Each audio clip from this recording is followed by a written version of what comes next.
for the semester. And today we're excited to have Sally Kruger here today. Sally earned her bachelor's degree in agricultural communications in 2006, where she was also served as an Ag Ambassador for the College of Agriculture and was a recipient of our Dean's Award. She began her career at Everly and Collard, a public relations agency in Atlanta. And then from there, she returned to Auburn in 2008 as a communications manager in the Samuel Gwynn College of Engineering. And in 2013, Sally moved to St. Louis to join the team at Osborne and Barr as an agricultural communications agency working on the United Soybean Board, Merck Animal Health, and Verdesian Live. Thank you. Today, she works in the agency's Kansas City office, where she's an associate director. And so, please join me in welcoming Sally. Thanks. Thank you, guys. I'm really so honored to be here. It's a privilege. I got to talk to Dr. Nelson's class earlier, and it took me right back to being a student in that room. And I think I had forgotten a little bit of how much I had learned as a student in that class, and then how much I use it every day, but I do use it every day. So that was a great experience. But I'm really just grateful that the college is doing a series like this that kind of focuses on exploring where a degree in agriculture can take you, where Auburn Ag can take you. That's really sort of a special thing. So thank you guys for having me. Thank you to Dr. Patterson. Thank you, Megan, for all of your work to coordinate this. I want to say thank you also to my favorite development officers on campus, Mark, Amanda, and wherever Jordan is somewhere. If it were not for you guys, I probably would own more shoes. So good effort. Just so you guys know, it's really hard after you get out of school to say no to them, but it's actually really easy to say yes to Auburn Ag, and you're going to find that to be true. So just keep that in mind. I want to just recognize two gentlemen who aren't here but had such a great impact on me as a student. The first one is Bill Alverson. He was my faculty advisor in Ag Comm, and really without him I would not be here speaking with you today. He is the primary reason that I chose to study agriculture at Auburn. I would be doing him a disservice if I said anything other than that. His belief in opportunity for women in ag and how they can impact not only our industry, but advance women just in the field has been inspiring to me every day since I left campus, and I'm grateful for that. He really just kind of understood what opportunities were there, and he was really fantastic at recruiting for them. So during my time, he helped to recruit for that program. He nurtured it along as well as the students that were in it. At the time, I think it was a tiny, vague program whose students would sometimes go out with a camera and pad and ask a lot of questions and bug people over in Tichenor, and they would leave Ag Hill, God help us, to sit in those classes with liberal arts students. But we survived, and most of us thrive, and I'm seeing that program grow, which is such a pleasure. It really is so pleasing to hear about something that I hold so dear. So I'm grateful for Bill Alverson's leadership and vision and encouragement. And also the other gentleman is Dr. Bill Hardy, who was the dean of the college for many years. I know many of you know him. His ag law class taught me two things. One, that our industry is full of deep, rich, impactful stories of regular people, good and bad. And the second is that for the latter, there is really no substitution for sound legal advice, preferably from a man with a Juris Doctorate from Faulkner. So I loved that class, and I think about him often. He taught me really that no passionate argument or daily devotion to those who grow our food and steward our land should be discounted, and that all who commit to working toward the prosperity of farmers can count their life's work as honest and fruitful. And I wish you were here so that I could tell him about the work that I do and why it matters. And I know that that's why you're here today. So maybe you're actually just here for extra credit, and that's fine too. I know the title of this seminar series is Our Work, and it really is our work. It's not mine, it's not yours, it's ours. It belongs to all of us. And I'm so glad to be back here on campus. I miss it every day now that I live in the Midwest. And if you ask the people that I live and work around today where God's country is, they'll tell you it's Manhattan, Kansas. But they're wrong. They think their antebellum border wars between Kansas and Missouri are something to be proud of, but we usually just say bless their hearts. But they're wonderful people. I didn't really know too many Midwesterners when I left campus. They are the people of rectangular states and wheat-filled horizons, and I spend pretty much every day with them now, and I count them as my friends and my neighbors and my clients and my colleagues, and they are some of the most passionate advocates for agriculture that I've ever met or imagined that I would have the privilege to know. I was eager and inexperienced when I left campus, and a lot of you will be too, and that's perfectly okay. Those are the things that are going to drive you. I didn't know what I was going to do or where I was going to do it, but I knew when I was in Auburn Ag that I was exactly where I needed to be for the time. Because I didn't grow up around farmers.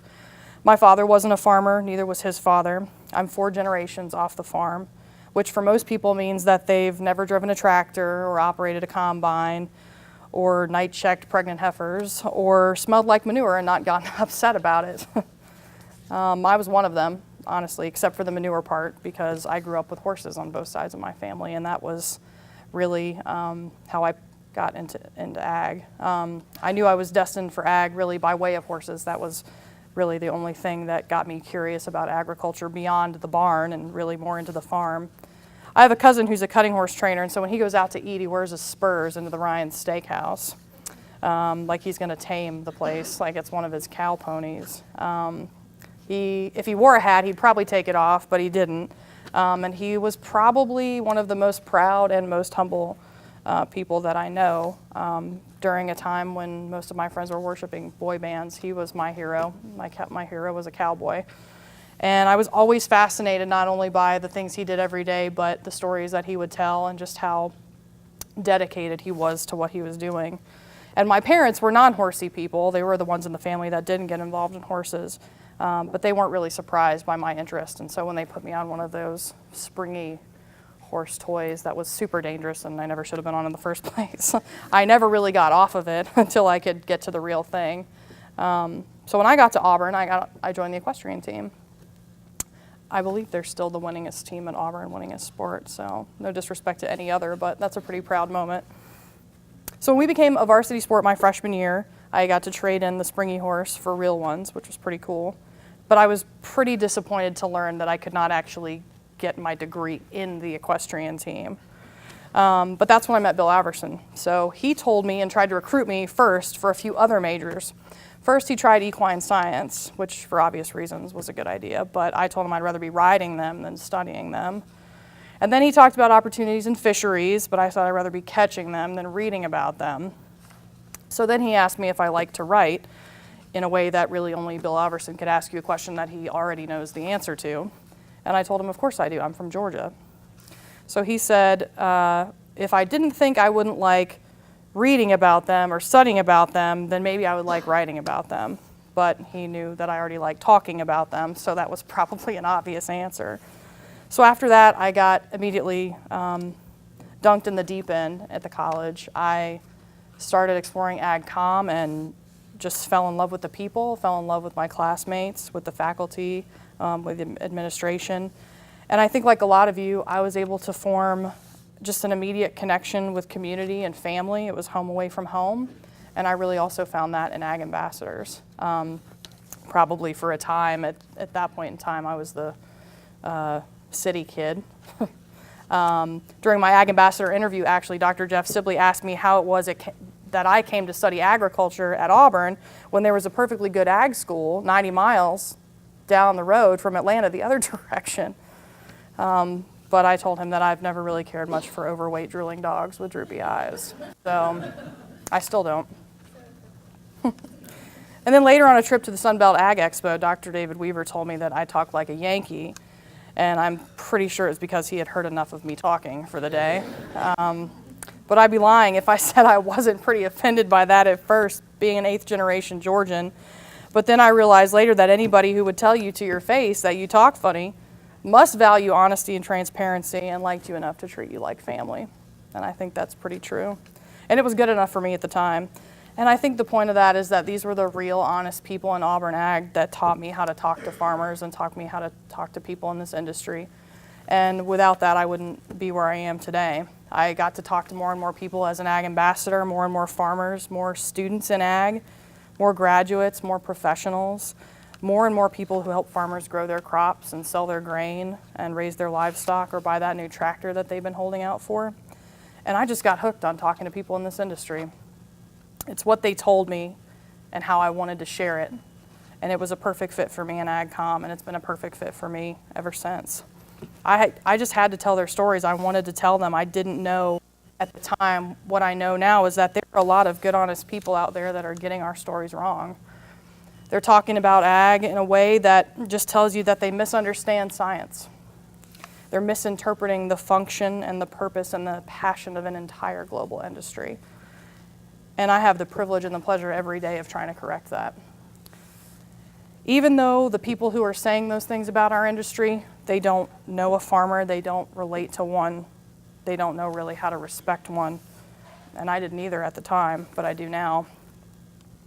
Now every day what I do is I help people understand what farmers do and why it's important. I help them connect. That's my job. And that's what got me to Osborne and Barr, which is an ag communications and advertising agency. We're in St. Louis, we're also across the state in Kansas City. But really, my time at Auburn in ag turned me into a proud ag storyteller. And for all of you, despite what you go into, that's really what you're going to be charged with. So now I'm in a rectangle state surrounded by Midwestern historical fiction about the Civil War, people who never ate or even conceived of a grit. They think Branson is a worthy vacation spot, and they cheer for Nebraska football. Bless their hearts. But I'll tell you what, the perfect rows of corn and beans, miles upon miles of them, are treasured fixtures against a backdrop of century farms, and there is nothing more beautiful. Every day I get to talk about and write about and share about the work being done in our industry, from the Corn Belt to the Delta. So my work is your work. Without it, I don't have a job, I don't have a career, I don't have a passion, because everything I do is about the work that you're going to do. It's groundbreaking and it's life-changing. You should not forget that. So who are my clients? Who do I work with? They're farmers, they're agronomists, they're CEOs, they're marketing managers, they're cattlemen and dairymen, they're breeders, they're scientists, they're technicians, they're men and women and their families and their businesses. They're people, and I help them talk about their work and why it matters, because it does. Some days it feels like herding cats.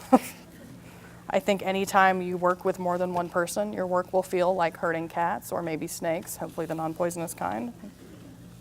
But I have a confession to make to you. After I just told you that I have a passion for telling ag stories and talking to farmers, I am an introvert, believe it or not.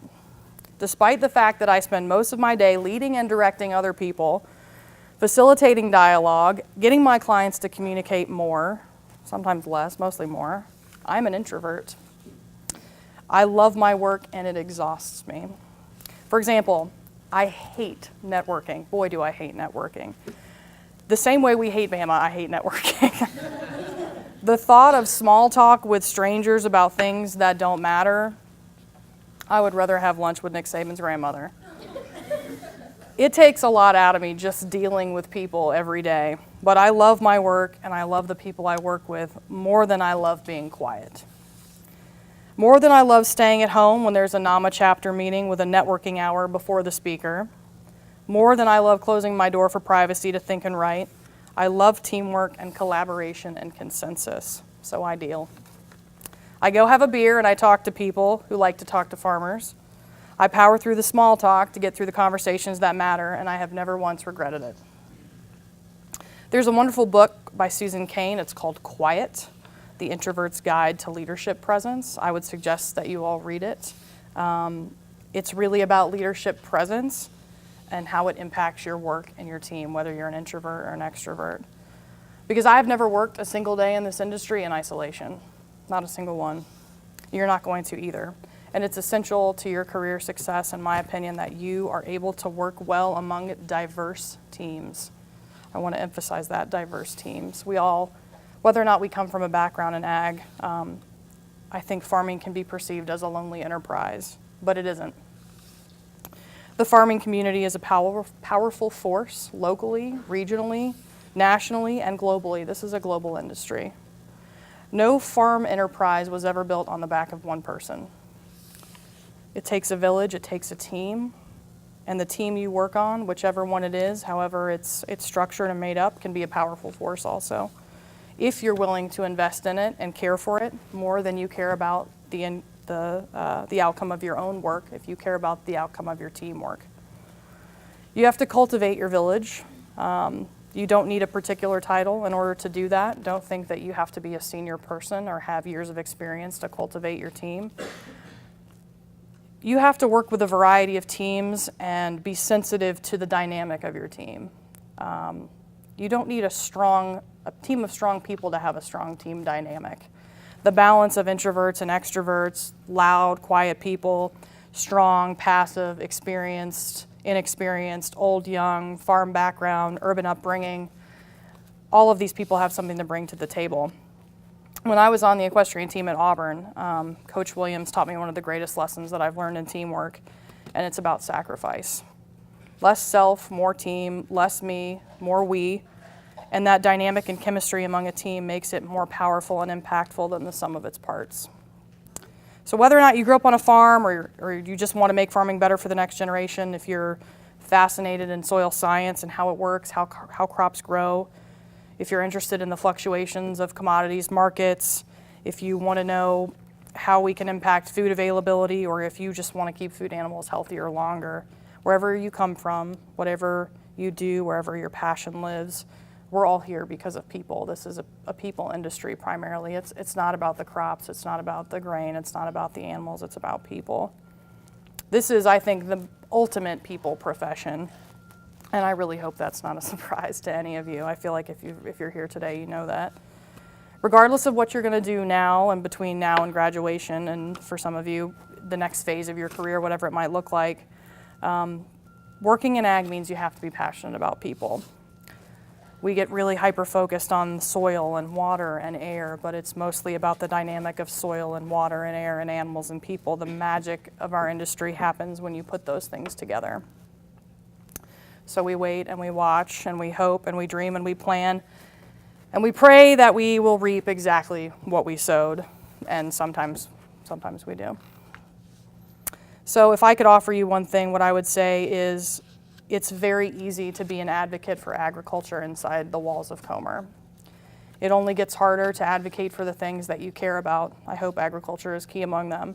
But whether it's your work or your family, whatever it is that you cherish, when you leave campus, it becomes more and more difficult to do those things. It becomes more and more difficult to encourage people who are unsure about agriculture, to reassure them that they can believe in our industry, to help educate them that our industry is not unsophisticated, it isn't broken, and it isn't dangerous, because in some circles, farmer is a dirty word.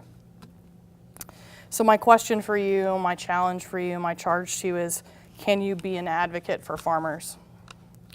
Because really, my friends, that's what we do with these degrees at the end of the day. Can you every day wake up and know that your work matters that much? To support the people and the communities and the families and the businesses that are trying to do more with a lot less? Can you go to work every day and answer the question, yes, I can be an advocate for farmers today. I can be an advocate for our industry today. That's what our work is. And I think the difference is that if you ask people over in the walls of another building on campus today, they may not have that same challenge. Their work is important and it matters, but do they have to advocate for that work every day? I don't think that they do. And if you say yes to that charge, what you have to know is that you will be helping to change the future of farming. Your work is that important. My work is that important, I believe that.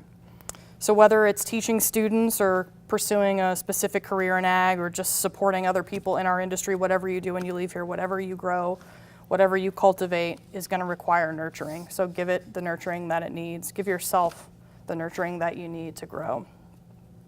You probably, for those of you that come from a family farm, you're not going to farm like your grandfather. You're not going to teach the way maybe the teachers who taught you are going to teach. That's just the nature of things that grow, the evolution of technology, the seasons as they come and go, the anticipation of a crop year, the celebration of harvest. This is a cyclical industry, right? So no matter what you do in our industry, you can and you must be an advocate for agriculture and for farmers. Whether it's science and technology, research, media, Traditional production, government, sales, legal, we need you there. Our industry needs you there. Don't misunderstand me that other industries are not important and vital. We all contribute to a global economy, right? Everybody's work is important, and ours is no more or less important. It's just the way we approach it. There are things we have to live with, and then there are things we cannot live without, and I think our food is chief among them. So we have an emotional and an intimate connection with the food we eat. That's why people are so passionate or dispassionate about agriculture, I think. I talk about this every day. I have the pleasure of every day trying to figure out how to get people to understand the science of the things we grow and eat and consume. So we have this in common, no matter where we come from. First world, third world, Midwest, South, any region. But right now you have among the best resources you're going to encounter in your career for figuring out how to connect with people in agriculture. And that's this department, in the college, in this building. Tap into them, ask more questions, seek more answers, explore and discover, and know that even when you leave, they're here for you. Speaker series like this, networking events, as much as I hate them, you should go to them because like I said, I've never regretted it once and they're always valuable. You can get past some of the surface things and you can connect with people on issues that matter about your work and the work of our industry. Never stop learning. Dr. Nelson and I were talking about this earlier. When you leave this place, the learning really just begins. There are so many things that when I left, I guess 10 years ago now, that I didn't know. And most of them I've learned from my clients and my peers and just from talking to farmers and talking to retailers and talking to people that are as passionate about this industry as I am. And that's a passion that, like I said when I first got here, I had no idea I would be that passionate about it and that it would continue to grow. So at our agency at Osborne and Barr, where we believe in one passion and many perspectives. That's actually our agency motto. We all have a passion for agriculture, but we have many perspectives about how to improve it, how to grow it, how to change it. Change is good. Sometimes it's hard to embrace that. And working with farmers, you realize that. Change is hard sometimes. But that's our place, right? We can be passionate and respect everyone's perspective of how to get there, of how to make change, of how to farm for the next generation, how to extrapolate better genetics from seed, how to make our nutrients we put down more efficient. These are not challenges that many of your peers are going to face. These are big real-world issues that impact people and their survival. And so never forget that our work matters that much every day, because the work I do would not exist without the work that you're going to do. So I want to hear from you a little bit about what excites you about agriculture, because I just can't ever get enough of talking to people about those things. Any questions? I would love to hear from you guys about your passion for ag. I have a question. You talked a little bit about coming up with new ways to get people to understand the science of agriculture. So what are tips that you have for people like us, whether ag home or not, for those people on social media and those people in the real world that hear we're in agriculture and then start throwing all these crazy myths at us? What are your tips on dealing with that, ways that you've learned that are effective to educate those people? First, I would say don't fight on the internet. That's just a life lesson, basically. The internet always wins, that's why. Yeah, so I talk to people about this a lot because I'm in a professional communication field, right? You would be surprised how many amazing, wonderful, smart, technical people there are out there working in our field that when you get them one-on-one or in a small group and you ask them about the work they're doing, you walk away and you think, not enough people understand what this guy or this girl or this woman or this doctor, whoever that is, what they're doing, this farmer.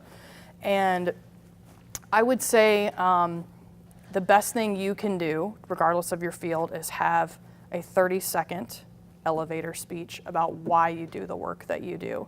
I mean, this is valuable to you not only in interview situations, right? But it needs to be positive, for one, because there's just, in my opinion, way too much negativity out there. It needs to be emotional, because science only speaks to some people. And for the decade that I've been in this industry and the 4.5 years of college before that, science and emotion are often in conflict with one another. And we have to be able to address people with a non-science background who have an emotional connection to what they eat. The industry as a whole has been trying to have a scientific argument about emotion for a long time, and it hasn't worked very well. So you have to respect people's emotions about things they put in their body and at the same time in their environment, but at the same time you have to be able to explain science in a very simple way. And that's pretty hard, I think, because it's very easy to drill down 3 feet into technical information. Just think of when you have that elevator speech or that 30-second kind of this is what I do and why I do it, or this is why I'm passionate about agriculture, why I care about it. That again, it's positive, and that you're really explaining to people that they don't have to be concerned about things they may not know, because really that's at the heart of it. Most of it is they just don't know, and they don't really know what they don't know. But we all eat, so we think we're all pretty educated about the things we eat.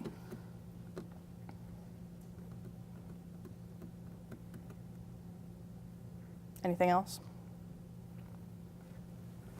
I showed yeah, Luke. What was one thing that you did in college and right after college you started your career? What was one quality that you had that really you feel like you're utilizing the most in your career with Auburn? For I think a lot of us as students, we have a dream or we have an idea of working for a communications firm very similar to what Auburn is.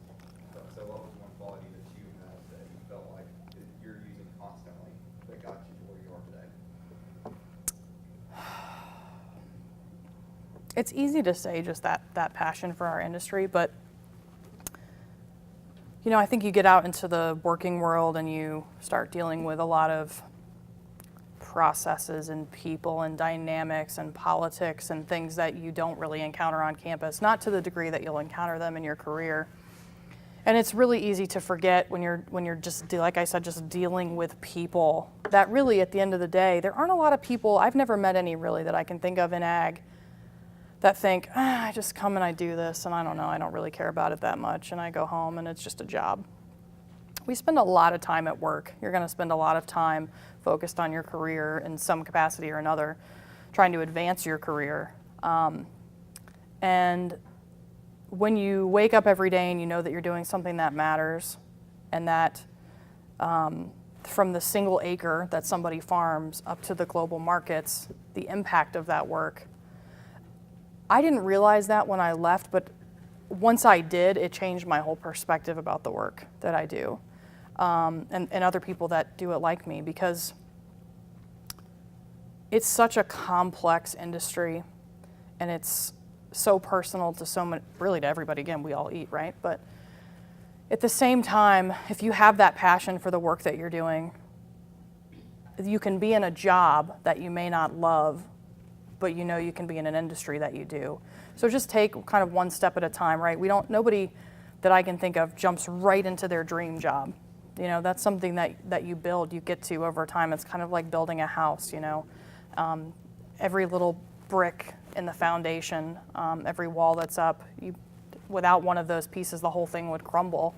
So take your time, be patient with yourself, have a passion for our industry and meeting people that work and live in our industry, getting to better understand what they do and how they do it, because it's all related.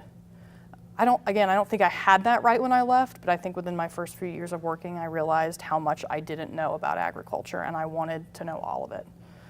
So being passionate about it and wanting to still learn is pretty important, I think. Mm-hmm.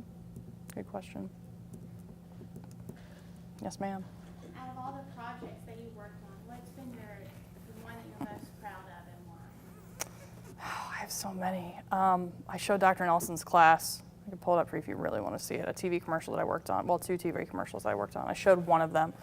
I went to Satanta, Kansas for a shoot. We were shooting photos and videos for a TV commercial and a big advertising campaign for the anti-infective product for Merck Animal Health. And that was the first big TV shoot that I had been on.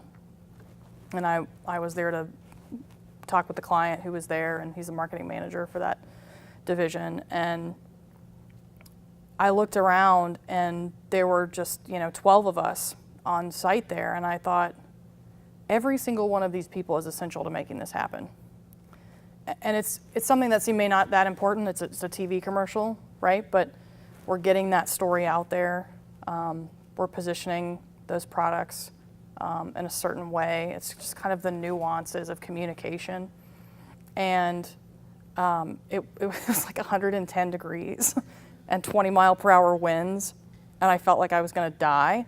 But it was awesome. It was a really cool project, and the producer that was working with us, I mean, he was sunburned, and this guy doesn't know anything about ag, right? I mean, he shoots TV commercials for a living, and he's got his grip and all his people working on the thing, and one of the cowboys rode down, and they were like, I mean, they thought it was the coolest thing they'd ever seen. And these guys do this every day, and they're like, whatever, who are these idiots? But that was pretty cool, just to see how essential every piece of that puzzle was come together, and then know that spot got out there. And again, it seems like, we made a TV commercial, we're trying to sell something, big animal health gets bigger, whatever. I mean, there's a lot of arguments for why that's just big business, right? But I go home at night feeling really good about the fact that the stuff that I work on helps cattlemen keep their herd healthier. And so when you think about how much that matters to, it's a thought process, right? You got to get down kind of the value chain there. But like when you think about somebody, that helps somebody go buy safe and affordable beef. What a big deal that is. Because if you get in a conversation with somebody about the safety of their food for their children, that's a totally different conversation than, hey, I made a TV commercial, isn't that cool? So that was a pretty cool project for me. The first time I went on to a really big row crop farm to shoot something else, and I got a little lost in the corn. that was pretty great too. I had never seen corn that tall and go for that far, and yeah, it was amazing. It's amazing. That's another thing I would say. If you ever have a chance to travel to see even just other parts of this country and see what farmers do, go do it, because you will be amazed at what you see. Yes, I ma'am. have a two-part question. Okay. Since you've been in the workforce, what did you learn during your education that you found most valuable? And then once you were in the workforce, did you find you maybe didn't learn that you would encourage students to focus on while they're here at Auburn? Just having a conversation with somebody that you maybe don't agree with or that you want to persuade. I'm about to do a training with our whole agency about persuasive writing. These are things that not everybody just learns on campus, right? I mean, there's a whole building over there where they teach stuff like that, but I mean, that's just not the sort of thing you really learn how to do until I think you're out in the working world. And whether you're in trying to sell something or market something, or even in a lab, building consensus among people is pretty challenging. You don't always get to win every argument, and not everything is an argument. It's just an adult conversation. And you got to respect people and their opinions when they have them. But one of the best skills I would say that I learned from Ag Ambassadors is just how to have those conversations. Share an idea with somebody, let them respond, and try to create dialogue around an issue or a topic. And then I guess the thing that I learned in an agent, I guess I'll speak to O&B because I've learned so much there, but that I learned that I wish I had known probably was just that you are going to be exposed to people from all different backgrounds. It's a wonderful thing, the diversity in our industry. People come from all walks of life, all over the world. When I worked in St. Louis on the soy checkoff, we worked with a international group called USEC. Basically they help market soybeans globally. And I met people from all over the place, and I got to tell you, not everybody in this industry, just because it is a specific industry, really thinks alike. There's a lot of good ways to solve problems, and some of them are big and some of them are small. And understanding where people come from, just based on their own personal experience, their background, their education, kind of how they approach problem solving. Being open to not, for me in particular, not always being right, is a big deal, but just, again, I guess it's really kind of the same thing as just having those conversations with people, being willing to hear what their experiences are, especially for people I think that are more senior than you. You don't always have to necessarily agree, but at the same time, you have to give them the respect that they deserve. And a lot of folks in our industry, our industry is aging a little bit, right? There's a lot of younger people coming into it, but there are some really smart, really wise, really important people out there that can teach you a great deal. And if you'll respect them and yourself enough to listen to what they have to say and learn from them, it will help you tremendously.